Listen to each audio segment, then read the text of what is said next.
우리 다 같이 묵상기도 드리심으로 수요일 밤 예배 하나님 앞에 드리겠습니다. 하나님은 영이시니 예배하는 자가 영과 진리로 예배할지니라. 아멘.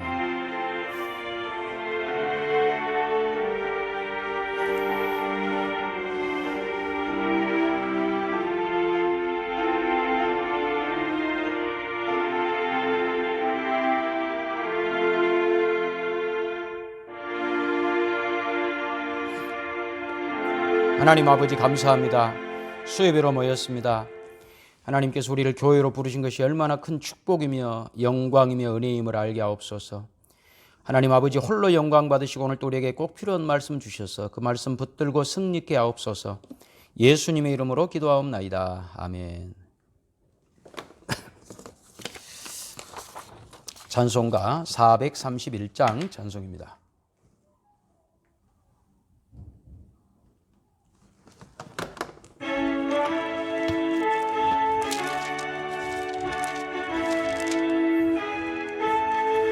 주 안에 기쁨 있네, 주 안에 살자, 주 안에 평안 있네, 주 안에 살자. 불안이 연기처럼 스며들어도 주 안에 사는 마음 기쁨 넘치네. 주 안에 사랑 있네, 주 안에 살자, 주 안에 소망 있네, 주 안에 살자. 검푸른 성난파도 밀어 덮쳐도 주 안에 사는 마음 평화 넘치네. 주 안에 영생 있네, 주 안에 살자, 주 안에 천국 있네, 주 안에 살자. 불길이 지옥처럼 솟아올라도 주 안에 사는 마음 생명 넘치네.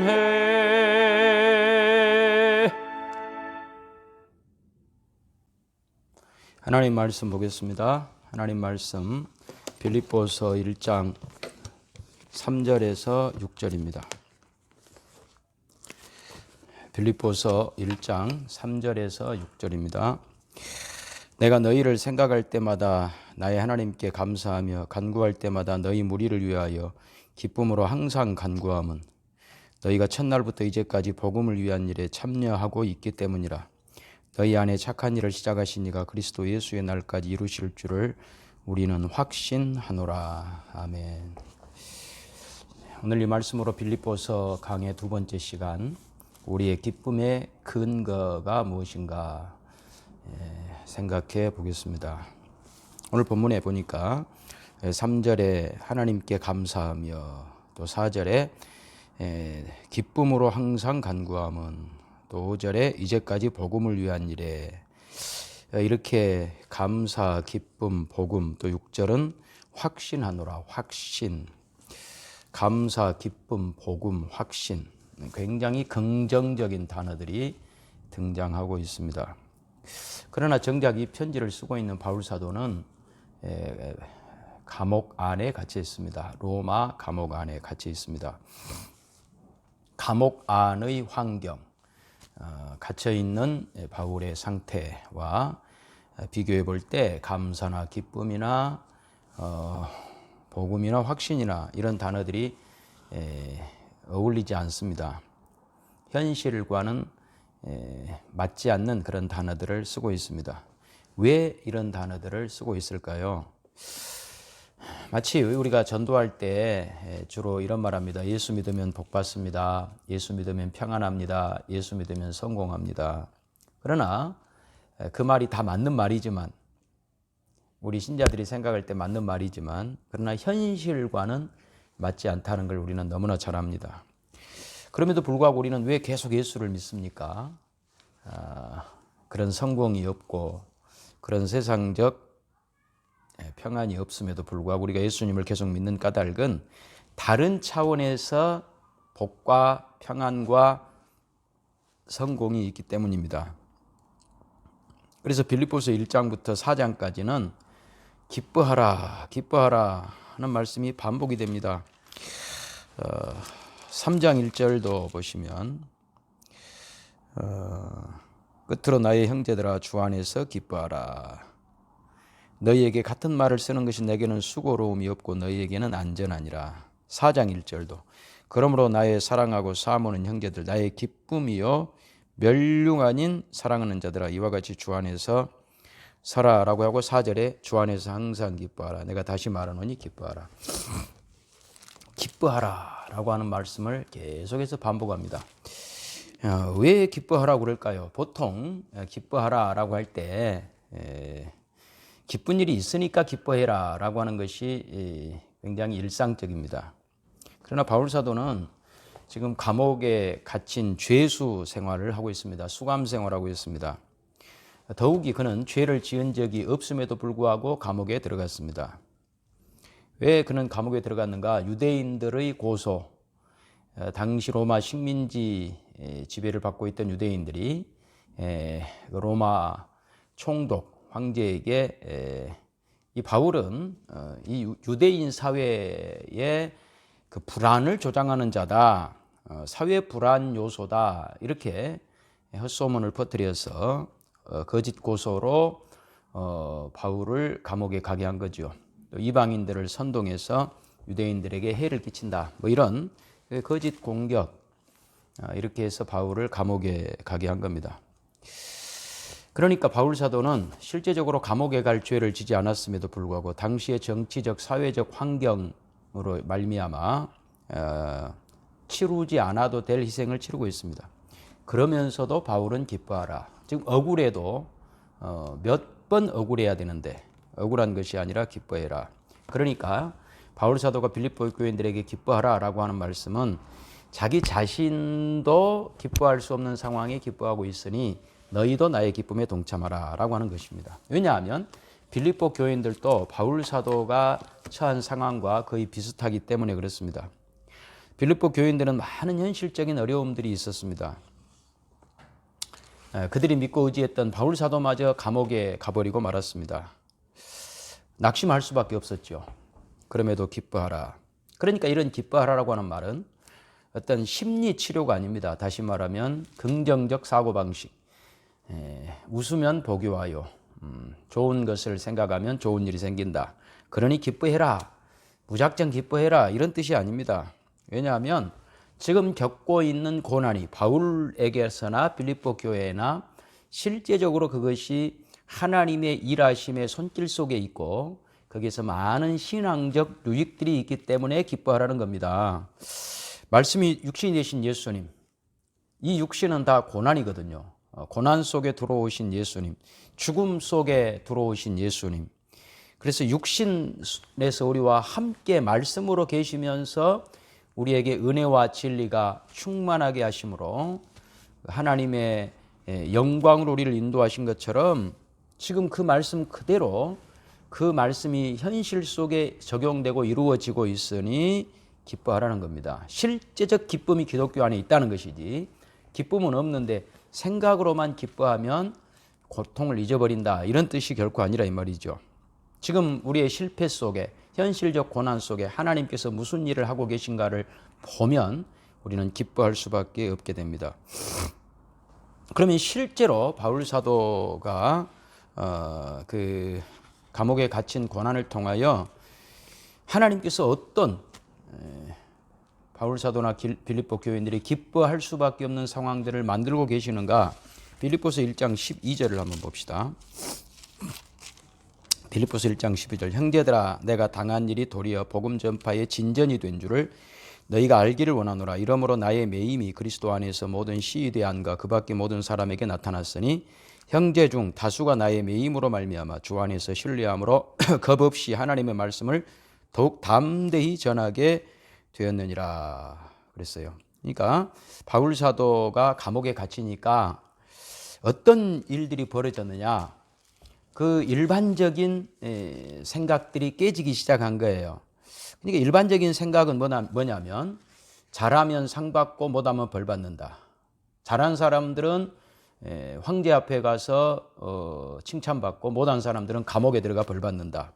그런데 지금 바울 사도는 못하지 않았는데도 감옥에 들어갔다는 겁니다. 그러니까 못한 사람은 감옥에 들어가서 벌 받는다라고 하는 그 공식이 바울 사도가 감옥에 들어감으로 말미암아 깨져버린 것이죠. 이것은 오늘날 우리들에게 아주 중요한 원리를 제공해 줍니다. 지금은 성공 시대입니다. 다시 말하면 성공이 최고고 그 성공을 하느냐 못하느냐의 모든 이유를 나에게서 찾습니다. 우리 목사님들마저도 이제 사람이 많이 모이면 성공했다, 적게 모이면 성공하지 못했다. 그리고 성공하지 못했을 때는 나에게 뭔가 이유가 있기 때문에 내가 성공하지 못한다. 이런 생각을 하고 있습니다. 왜냐하면 하나님이 만물의 주인이시기 때문에 하나님의 뜻에 합당하게만 하면 반드시 성공하고 형통할 것이다 라고 생각하는데 그것은 성경이 없습니다. 그건 기독교가 아닙니다. 성경에서 잘되고 형통한다라고 하는 말의 의미는 오직 신앙적으로만 이해되어야 합니다. 십자가를 근거로만 이해되어야 되는 말이지 세상적 차원에서 세상적 원리로 이해할 수 있는 말이 결코 아닙니다. 그러니까 바울이 갇혔는데 이것은 세상적인 성공이 아니라 신앙적 성공이란 말입니다. 감옥에 갇힌 건 세상적으로 실패죠. 그러나 신앙적으로 봤을 때는 성공이더라 이 말이죠. 그래서 빌립보서 1장 14절 형제 중 다수가 나의 매임으로 말미암아 주 안에서 신뢰함으로 겁없이 하나님 말씀을 더욱 담대히 전하게 되었다. 여기서 말하는 다수는 형제 중 다수, 이 다수 많은 사람들은 신앙생활을 하고 있지만 세상에서 보상이 없어서 전전긍긍하고 믿을까 말까 맨날 고민하고 있던 그런 다수, 그런 사람들이었습니다. 예수 믿으면 믿기 전보다 모든 것이 잘 돼야 되는데 잘된 것이 없더라 이 말이죠. 그러니까 시험을 받고 있는 다수 사람들. 도대체 내가 뭐를 잘못했기에 이런 어려움을 겪고 있는가? 이런 사람들의 생각이 바울의 감옥에 갇힘으로 싹 바뀌어버리더라는 거지요. 누가 봐도 진짜 하나님의 종인, 하나님이 굉장히 사랑하고 아끼시는 바울이 고난을 받고 역경을 겪고 이런 말로 닿을 수 없는 어려움을 겪는 것을 보니 그게 아니구나. 우리가 생각했던 예수님 믿는 보상은 그런 것이 아니었구나. 세상적인 것으로 보상을 요구했던 사람들의 시각이 바뀌기 시작하더라는 것입니다. 그래서 빌립보 교회는 진짜 기쁨을 위해서 그들이 가장 먼저 그들에게서 깨어져 버려야 될 것이 율법주의였던 것입니다. 율법주의라고 하는 것은 잘하면 상 받고 못하면 벌 받는 것입니다. 누가 옳고 그르냐의 싸움이라는 것이죠. 여러분, 그러나 우리 기독교는 옳은 사람은 반드시 상 받는가? 그런 사람은 다 벌 받아 죽는가? 그렇지 않습니다. 옳으면 항상 대접받는가? 그렇지 않습니다. 또 옳은 것이 무엇이냐의 기준도 상당히 수준에 따라서 달라지는 것을 우리는 알게 됩니다. 가장 낮은 수준에서 옳음은 도덕적으로 옳다 틀리다 였습니다. 그러나 조금만 수준이 높아지면 그 옳음이라고 하는 것이 남에게 그 은혜를 베풀 수 있는, 자비를 긍휼을 베풀 수 있는 그 옳음, 그게 진짜 옳음이거든요. 도덕적으로는 깨끗하지만 그것으로 남을 정죄하고 베풀지 못하면 그것은 하나님이 기뻐하시는 옳음이 아니더라는 말이죠. 그러니까 성공도 마찬가지예요. 성공한 사람은 다 옳은가? 그렇지 않습니다. 그가 잘난 것이 못난 사람들과 함께 할 수 있어야 그것이 진정한 성공이더란 말이죠. 성경이 가르치는 옳음은 나는 옳고 너희는 틀렸다. 그래서 옳은 자들은 내 편이고 그른 자들은 다 몰아서 심판해버리는 이 옳음이 아니라 그른 자, 틀린 자를 위해서 죽어줄 수 있는 그 옳음. 그것이 바로 성경이 가르치는 옳음입니다. 상대방이 틀렸다고 그를 정죄하고 심판하는 것이 아닙니다. 내가 어떻게 틀린 자를 위해 죽어줄 수 있는가? 그를 어떻게 살릴 수 있는가? 이것이 옳음이에요. 그러니까 예수님이 십자가의 죽으심으로 하나님의 의, 가장 옳으심을 보여주신 것이죠. 우리 예수 믿는 사람들이 초신자 때는 나만 잘하면 큰 소리치는 그런 오름을 갖습니다. 나는 틀리지 않았다. 나는 잘했다. 그러나 신앙이 점점 자라나면서 그 오름에 대한 생각이 바뀌게 됩니다. 나 혼자 오른 것이 아니라 상대방을 옳게 하는 것이다. 그걸 위해서 내가 참고 희생하고 인내하는 것이다. 이것이 진짜 오름임을 알게 되는 겁니다. 이것이 욥기의 주제이기도 합니다. 여러분, 욥은 진짜 옳은 사람이었습니다. 자녀들의 생일잔치 끝나면 혹시 자기도 모르게 죄를 지었을까 봐서 자녀들 숫자대로 하나님 앞에 번제를 드리는 그런 사람이었습니다. 그런데 그가 어느 날 갑자기 고통을 겪습니다. 친구들 와가지고 네가 뭔가 잘못했기 때문에 고통을 당한다. 빨리 회개해라. 욥이 반항합니다. 나는 그런 적 없다. 네가 그런 말을 한 거 보니까 네가 어떻게 네가 잘못이 없을 수 있느냐라고 하면서 욥에게 윽박을 지릅니다. 욥은 그러니 나도 환장하겠다. 잘못이 없는데 내가 고통당하는 거 보니 환장하겠다. 하나님께서 욥에게 요구했던 오름은 자기 혼자 오름이 아니었습니다. 단지 내 죄 짓고 죄 안 짓고 오름이 아니라 그 친구들을 위해 중보해 줄 수 있는 오름. 우리 예수님에게 있는 그 오름. 그 오르심을 욥에게 요구했던 것이죠. 예수님처럼 희생해 줄 수 있는 그 오름. 그것이 바로 예수님께서 우리 죄를 위해 십자가에 죽으시고 부활하시 우리를 살려내신 그 오르심입니다. 빌립보 교인들이 많은 지금 어려움들에 처해 있습니다. 그런데 그들을 정작 힘들게 하는 시험은 무엇이었냐면 왜 예수님을 제대로 믿고 있는데 세상적 보상이 없는가? 왜 하나님은 우리를 돌아봐 주시지 않는가? 왜 세상적인 것 보상해 주시지 않는가? 왜 우리가 하나님 앞에 모든 진심을 바쳐도 하나님은 침묵하고 계시는가? 이런 것으로 인하여 그들의 신앙의 뿌리가 흔들리고 있었습니다. 그러니 우리는 기뻐할 수 없다. 그러니 기쁨으로 신앙생활을 할 수 없다라고 하는 생각이 가득 차 있었습니다. 그러나 바울은 아니라는 겁니다. 기뻐하라. 왜? 빌립보서 1장 6절 너희 안에서 착한 일을 시작하신 이가 그리스도 예수의 날까지 이루실 줄을 확신하노라. 기쁨의 근거는 예수님을 보내신 하나님 때문에 기뻐한다는 거지요. 하나님의 신실하심과 성실하심 때문에 기뻐한다는 겁니다. 하나님께서 하신 일을 보아라. 하나님이 그 아들을 이 땅에 보내 십자가에 죽게 하시고 부활하게 하심으로 우리를 구원하셨다. 이 엄청난 일을 하신 하나님을 보면 그 하나님이 어떤 분인지 알게 되고 우리는 거기에서 기쁨과 확신을 갖게 되는 것이다. 그래서 로마서 8장 32절 로마서 8장 32절 자기 아들을 아끼지 아니하시고 우리 모든 사람을 위하여 내주신 이가 어찌 그 아들과 함께 모든 것을 우리에게 주시지 아니하시겠느냐. 여러분, 이 말씀도 보면 하나님의 사랑, 하나님의 능력이 얼마나 대단한가 우리에게 보여주십니다. 그러니 우리는 자꾸 기쁨을 나의 능력, 나의 도덕성, 나의 성공에서 확인하려고 해서는 안 됩니다. 뭔가 지금 이 시대 기독교의 기쁨이 과장돼 있어요. 실체는 없고 무지개를 쫓는 그런 그 어떤 감정, 어떤 그 심리치료 요법으로서의 기쁨에 사로잡혀 있습니다.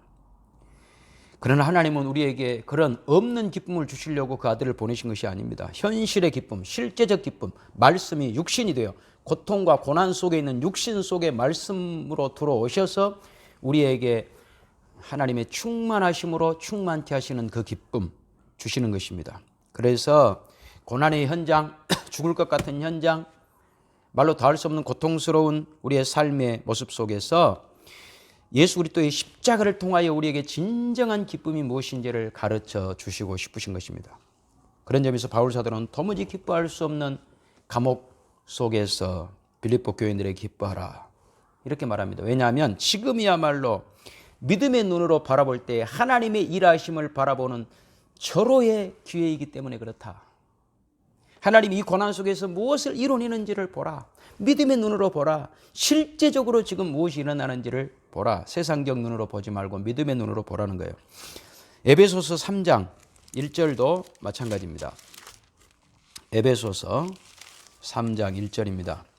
이러므로 그리스도 예수의 일로 너희 이방인을 위하여 갇힌 자 된 나 바울이 말하거니와 너희를 위하여 내게 주신 하나님의 그 은혜의 경륜을 너희가 들었을 터이라. 곧 계시로 내게 비밀을 알게 하신 것은 내가 먼저 간단히 기록함과 같으니 그것을 읽으면 내가 그리스도의 비밀을 깨달은 것을 너희가 알 수 있으리라. 이제 그의 거룩한 사도들과 선지자들에게 성령으로 나타내신 것 같이 다른 세대에서는 사람이 아들들에게 알리지 아니하셨으니 이는 이방인들이 복음으로 말미암아 그리스도 예수 안에서 함께 상속자가 되고 함께 지체가 되고 함께 약속에 참여하는 자가 되리라. 이 복음을 위하여 그의 능력이 역사하시는 대로 내게 주신 하나님의 은혜의 선물을 따라 내가 일꾼이 되었노라. 모든 성도 중에 지극히 작은 자보다 더 작은 나에게 이 은혜를 주신 것은 측량할 수 없는 그리스도의 풍성함을 이방인에게 전하게 하시고 영원부터 만물을 창조하신 하나님 속에 감추어졌던 비밀의 경륜이었다는 것을 드러내게 하려 하심이라. 이는 이제 교회로 말미암아 하늘에 있는 통치자들과 권세들에게 하나님의 각종 지혜를 알게 하려 하심이니 곧 영원부터 우리 주 그리스도 예수 안에서 예정하신 뜻대로 하신 것이라. 우리가 그 안에서 그를 믿음으로 말미암아 담대함과 확신을 가지고 하나님께 나아감을 얻느니라. 그러므로 너희에게 구하노니 너희를 위한 나의 여러 환난에 대하여 낙심하지 말라. 이는 너희의 영광이니라. 아멘. 하나님께서 이루어 가시는 실제적인 구원의 모든 일들을 우리는 어디서 보게 되느냐? 교회를 통해서 보게 되는 거예요. 교회를 통해서. 그래서 교회는 늘 말씀드리지만 건물이나 조직이 아니라 예수 그리스도의 몸입니다. 예수님이 머리고 우리는 그 몸으로 붙어 있는, 연결되어 있는 하나의 유기체, 이것이 교회입니다. 하나님 백성의 총칭이 구약적 의미로 이스라엘이라면 신약적 의미로는 교회가 되는 것이죠. 예수님이 십자가로 구원하신 하나님 백성을 예수님 몸으로 묶으신 것입니다.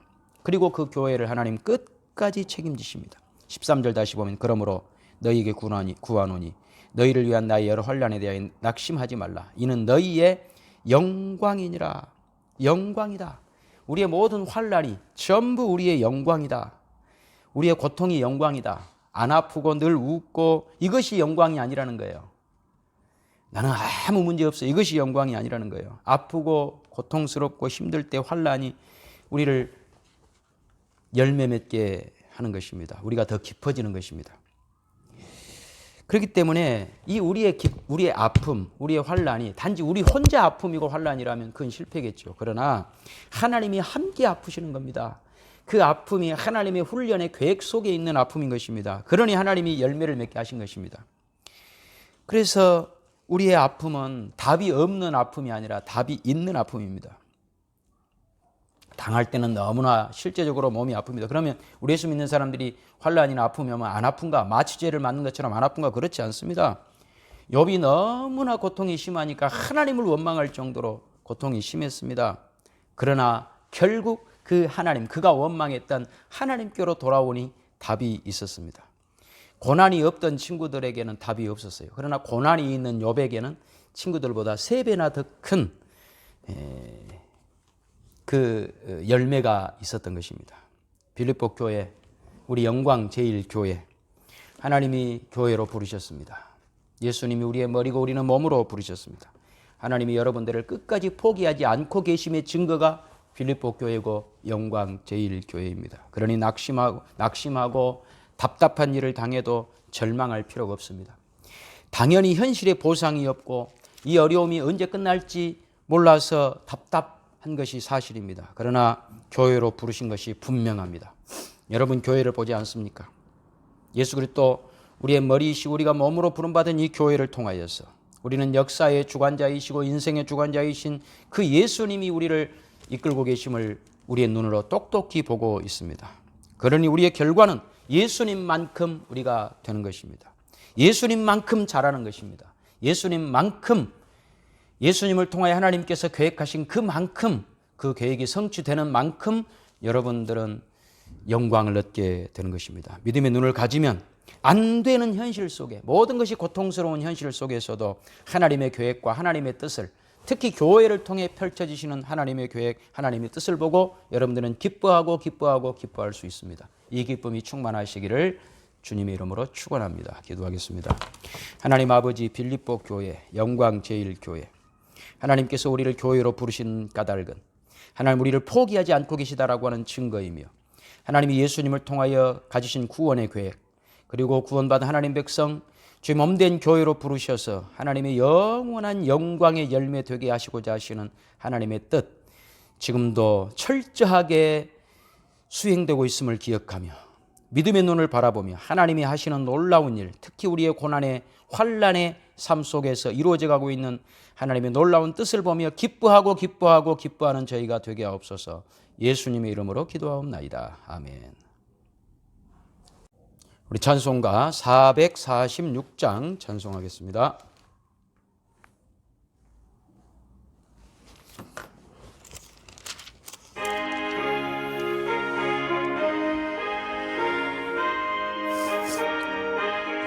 좀 외에는 참 기쁨 없도다.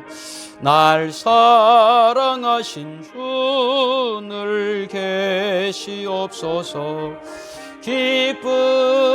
기쁘도다 항상 기쁘도다. 나 주께 왔사오니 복 주옵소서. 나 주께 왔으니 복 주시옵소서. 주 함께 계시면 큰 시험 이기네.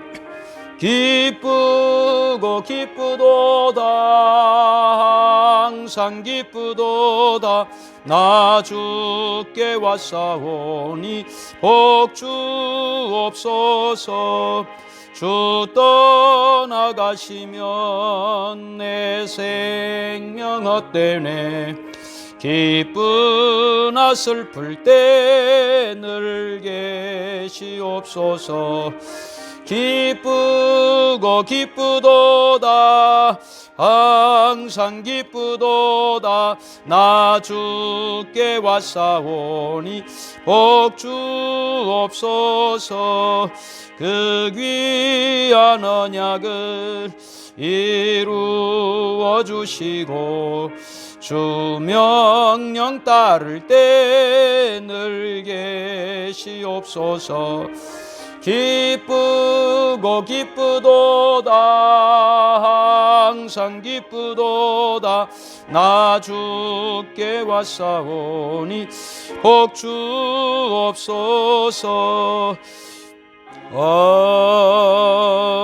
아멘. 주님 가르친 기도 드리겠습니다. 하늘에 계신 우리 아버지여, 이름이 거룩히 여김을 받으시오며 나라의 임하옵시며 뜻이 하늘에서 이룬 것 같이 땅에서도 이루어지이다. 오늘날 우리에게 일용할 양식을 주옵시고 우리가 우리에게 죄 지은 자를 사하여 준 것 같이 우리 죄를 사하여 주옵시고 우리를 시험에 들게 하지 마옵시고 다만 악에서 구하옵소서. 대개 나라와 권세와 영광이 아버지께 영원히 있사옵나이다. 아멘.